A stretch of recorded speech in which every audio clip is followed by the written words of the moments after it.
7 de la mañana con 44 minutos, estamos de regreso y ya tenemos la comunicación con el doctor Rafael Arauz, que es investigador de la Universidad del Desarrollo y asesor de la Subsecretaría de Salud Pública. ¿Cómo está, Rafael? Muy buenos días. Buenos días, Ramón. ¿Cómo estás tú? Yo muy bien.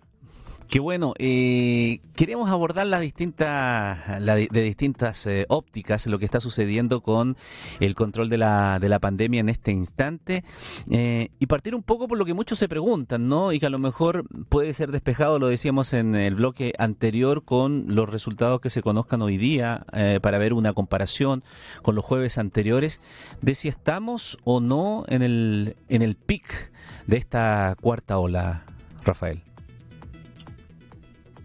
Bueno, mira, el monitoreo de la dinámica de la pandemia siempre es complejo hacerlo en tiempo real porque hay un rezago que es natural en la información como fluye, ¿cierto? Porque no se entera el mismo día de todos los casos que ocurren ese día, uno se entera a posteriori.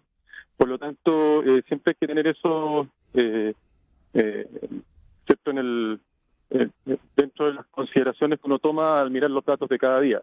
Dicho eso, si uno mira la evolución de la dinámica o de la velocidad de transmisión que podemos mirar con el R en cada una de las regiones durante las últimas semanas, hemos visto una disminución sostenida del R, es decir, la velocidad del aumento de la pandemia ha sido cada vez menor, pero sigue aumentando hasta el día de hoy. ¿Ya? O sea, en el fondo, todavía la pandemia se encuentra en expansión, lo cual está dentro de lo que nosotros habíamos previsto, y esperamos que ese R, que sigue estando cerca del 1, pero sobre 1, siga bajando y que ya la próxima semana estemos definitivamente, o hayamos superado definitivamente el pic y empecemos a disminuir, como es lo que nosotros hemos planteado desde un inicio. Así que el número exacto de cuánto estaremos hoy día no lo sé, todavía no tenemos la reunión, pero debería ser un poquito más alto o igual que el de la semana pasada, como tú mencionas. La pregunta también que surge es, viendo comparativamente cómo ha sido el comportamiento de esta ola con Omicron en otros países, es si luego viene un periodo de pronunciada baja para formar una especie de A en el gráfico, o si se tiene que, o vamos a tener una especie de meseta extendida, es decir, comienzan a bajar pero lentamente y por lo tanto igual tenemos hartos números, hartos casos nuevos diarios de manera permanente en un tiempo más prolongado. ¿Cuál sería el acercamiento que debiéramos tener nosotros y por qué?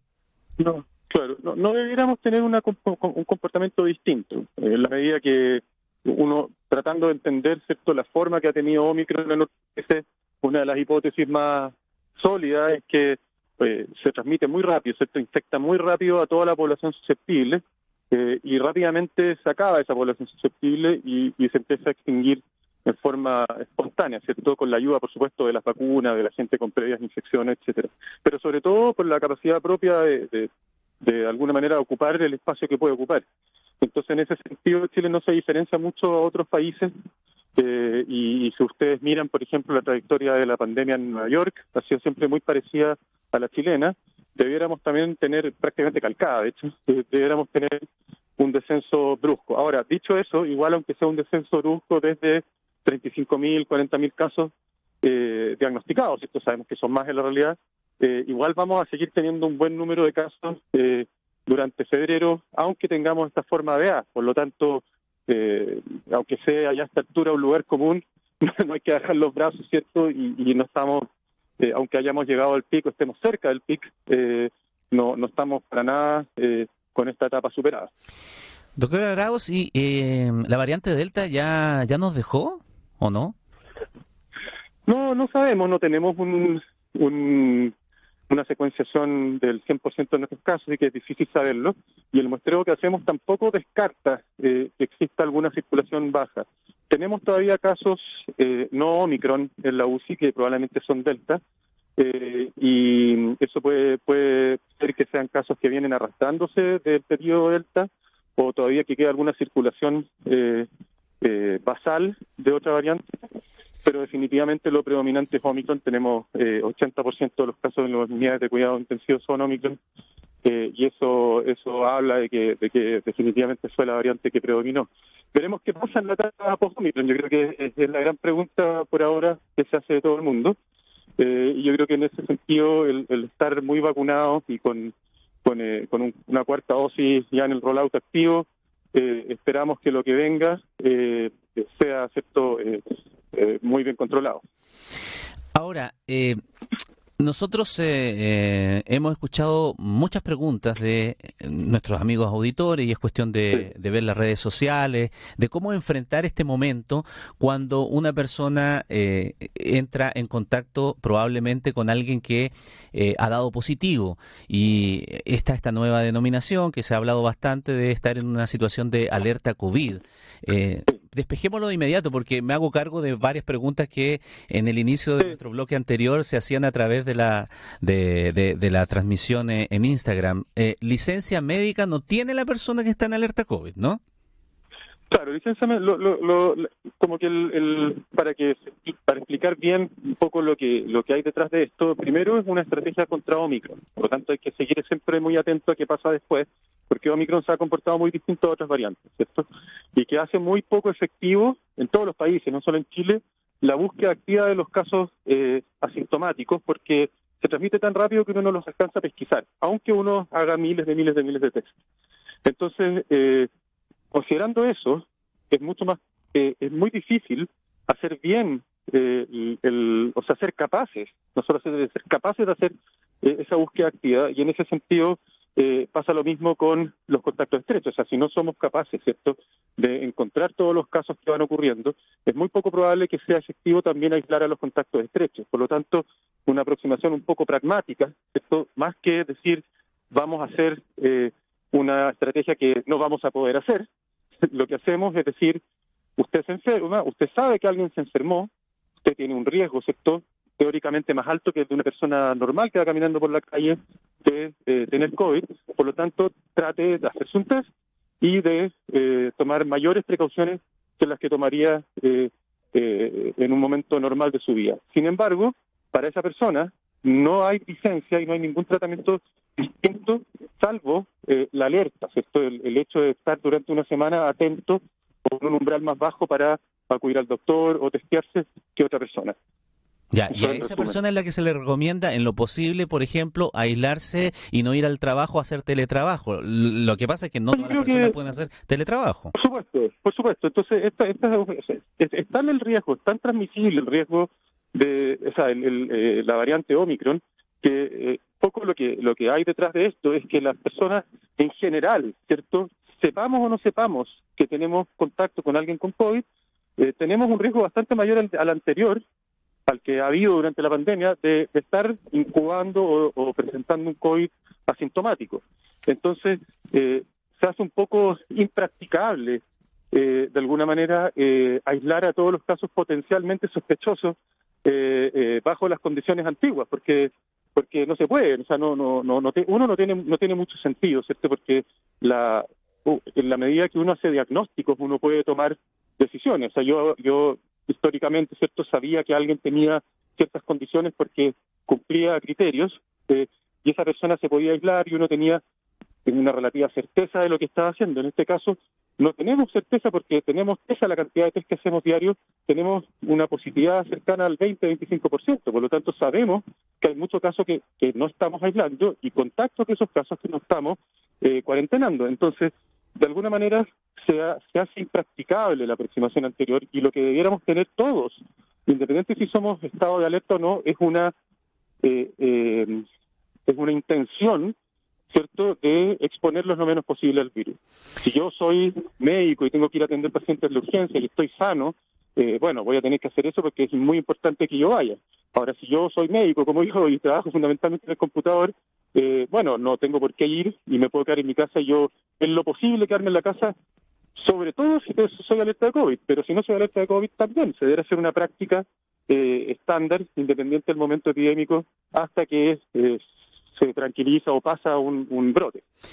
Ahora, doctor Rafael Araoz, entendiendo la dinámica que tiene entonces el comportamiento de Omicron y la forma de enfrentar entonces esta circulación viral de esa manera con la colaboración y la autorresponsabilidad también a la que se llaman las personas, ¿cuánto dificulta la situación de que hoy estemos viendo que es difícil encontrar, por ejemplo, test para realizarse como los de los antígenos? Hemos visto, nosotros ayer hicimos una nota en Tele 13, por ejemplo, Sí, que era una peregrinación por distintas farmacias, a la así quinta es. recién se encontraba un test de antígeno, entonces dificulta muchísimo. Y por otro lado está los centros donde se están tomando algunos test de PCR que hablan de que tienen problemas con ciertos insumos, o si lo pueden hacer y tienen la capacidad, sí se están demorando demasiados días para poder entregar los resultados. Bueno, eso es algo cierto que es una realidad en Chile y en prácticamente todo el mundo. Es tal la magnitud de casos y el esfuerzo diagnóstico que los países quieren hacer que efectivamente cuesta encontrar resultados, y eso es algo que hemos tenido que ir adaptando en el camino, en el fondo, en la medida que estamos haciendo un número récord de exámenes y esos números récord de exámenes no son capaces de cubrir a todo la eventual demanda, que es cierto que cualquier persona se testee por cualquier mínimo sospecha. En la práctica no ha sido posible por la disponibilidad de test, incluso a nivel comercial. O sea, no es una cosa de querer o no querer, ¿cierto? Se han hecho esfuerzos enormes para poder disponer todos los test que están, incluso no solo de farmacias, sino que de las mutuales, de las empresas que han comprado, etcétera, y eso se va liberando, pero como tú muy bien dices, no ha sido suficiente, y lo que estamos en el fondo promoviendo es que mantengamos esta alerta, este nivel de autocuidado y de corresponsabilidad, digamos, y que privilegiemos a la gente que está con síntomas o una sospecha más alta de tener COVID para el diagnóstico y el adecuado aislamiento. Y eso es lo que de alguna manera podemos hacer siendo pragmáticos. Si nos ponemos a hacer la búsqueda que hacíamos antes, activa, de casos al nivel que se hacía antes, se torna absolutamente ineficiente cuando tenemos un virus que se transmite de la manera que se transmite ahora. Por lo tanto, una manera pragmática de enfrentar lo que tenemos es la que les digo. ¿Y cuál es la capacidad que tenemos en el sistema de poder seguir ampliándose, de realizar exámenes, o ya estamos en el límite? Yo recordaba hace un rato que creo, y puedo equivocarme, usted me corrige, si el récord de exámenes diarios que se ha tenido fue hace algunos días con 144.000. ¿Hasta cuánto más se pueden llegar a hacer día a día? Bueno, nosotros tenemos, va a depender, en cuanto a antígeno, la capacidad es ilimitada porque va a depender de la disponibilidad de antígeno en el país, y tanto la Cenabas como todas las empresas privadas, farmacia, me refiero, clínica, etcétera, están haciendo todo esfuerzos por contar más test. Entonces el techo de lo que podemos hacer en cuanto a antígenos, no hay un techo propiamente tal, va a depender de las gestiones que se hagan, y sé que hay gestiones activas, como les digo, a distintos niveles, entonces esperamos que podamos seguir ampliando esa capacidad. Ahora, PCR es más complejidad, es más complejo, no tanto por los insumos, que son complejos de conseguir en momentos de crisis, pero porque ahí sí se requiere cierta estructura, ¿cierto? y lugares con equipos que sean capaces de procesar muestras. Y ahí nuestro límite como país es cercano a los 100.000 test diarios. Entonces estamos haciendo un número sin precedentes de PCR, pero estamos en ese punto, a menos que se genere una capacidad mucho mayor, que no es tan rápida, no es de un día para otro y requiere inversiones y estimación de si vale la pena hacerlo o no. La PCR es difícil aumentarlo mucho más, porque uno podría decir, bueno, hagamos PCRs en pool y así hacemos muchas más PCR de las 100.000 que estamos haciendo. Uh-huh. Eso efectivamente es una buena idea, pero no se puede hacer mucho el pooling cuando tienes una positividad tan alta, porque todos los pools te salen positivos y terminas haciendo pools PCRs individuales de todas maneras. Entonces, el pool en momentos de circulación viral alta no se puede hacer, no es práctico. Entonces estamos un poco frenados en cuanto a la capacidad máxima de PCR. No es así con antígeno, que es un test que la verdad no requiere gran sofisticación. Entonces, por eso también se ha estimulado mucho el uso de antígeno como una forma de aumentar la capacidad en momentos en que se requiere hacerlo rápido. Y siguiendo, bueno, esperamos que Dale, perdón. Perdón, sí, y siguiendo esa misma lógica de eficiencia y siendo práctico, ¿se puede seguir aumentando o haciendo ese esfuerzo o el llamado a la población en tema del PCR si en algunos lugares se está señalando, denunciando que los resultados se están demorando demasiados días, entonces pasa a ser Sí, prácticamente eso yo impracticable creo que eso? hay que medirlo bien. Definitivamente los laboratorios, y uno puede mirar los datos, están disponibles en los informes epidemiológicos que publica el MinSal. Los tiempos de demora de los laboratorios fueron durante toda la pandemia disminuyendo en forma sostenida y llegaron a estar cerca de las 24 horas como promedio.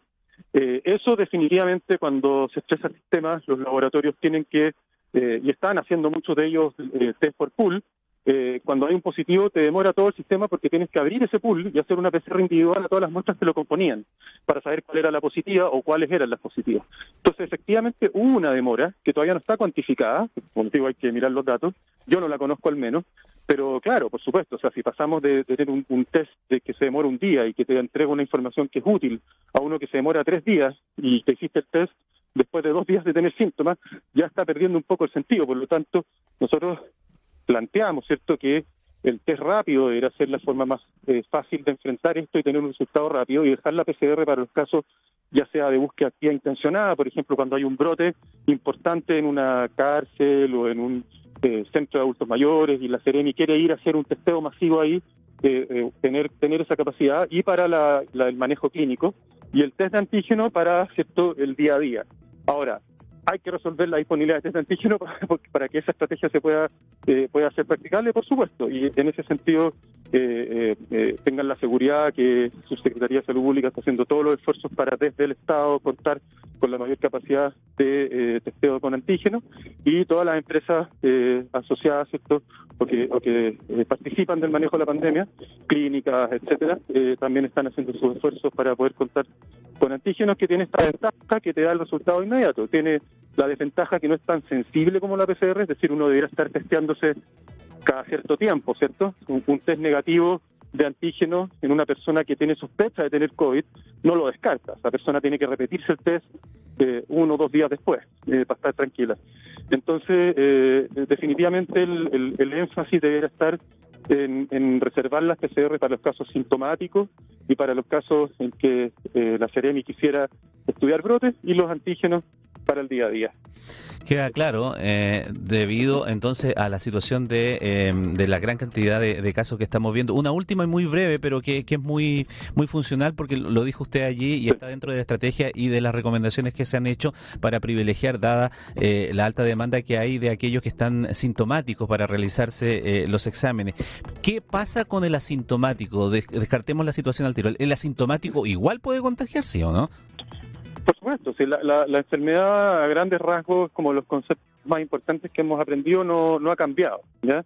El tema es que una variante como Omicron, que es tan efectiva en transmitirse, que tiene un periodo de incubación que es menor que las anteriores, en la práctica no se puede perseguir. Ningún sistema es capaz de hacerlo. O sea, si tú te fijas, salvo, te diría yo, quizás el caso de Inglaterra, que tiene una capacidad única de hacer testeo que nosotros no tenemos y que ningún otro país tiene. Ahí no sé, yo me enteré por en EMOL salía, excepto que Corea tenía problemas de testeo. Corea que había sido siempre un ejemplo en el número de testeos diarios que hacían. Entonces, cuando tienes una variante que se transmite tan rápido y que uno siempre va detrás, la búsqueda de los casos asintomáticos se torna totalmente hipotética y imposible de realizar. Entonces, en la práctica no queda otra, ¿cierto?, que focalizar los esfuerzos para hacer el mejor uso posible de los recursos y mantener un monitoreo, sí, muy clave y muy claro de las necesidades del uso de la red asistencial. Y en ese sentido, afortunadamente, Omicron y la vacunación y las infecciones previas han generado, ¿cierto?, esta situación en que tenemos una letalidad muy baja, tenemos muy pocos casos que se convierten en casos graves, y eso nos ha permitido mantener un sistema hospitalario activo y capaz de absorber la demanda. Entonces, si eso fuera distinto, claro, la situación sería grave, pero eso habitualmente no pasa en las enfermedades virales y las nuevas variantes van siendo transmisibles y poco letales. Es algo que habitualmente sucede. Muy bien, doctor Rafael Araoz, investigador de la Universidad del Desarrollo y asesor de la Subsecretaría de Salud Pública. Gracias por estos minutos de conversación con nosotros aquí en Mesa Central. De nada, que esté muy bien. Hasta luego.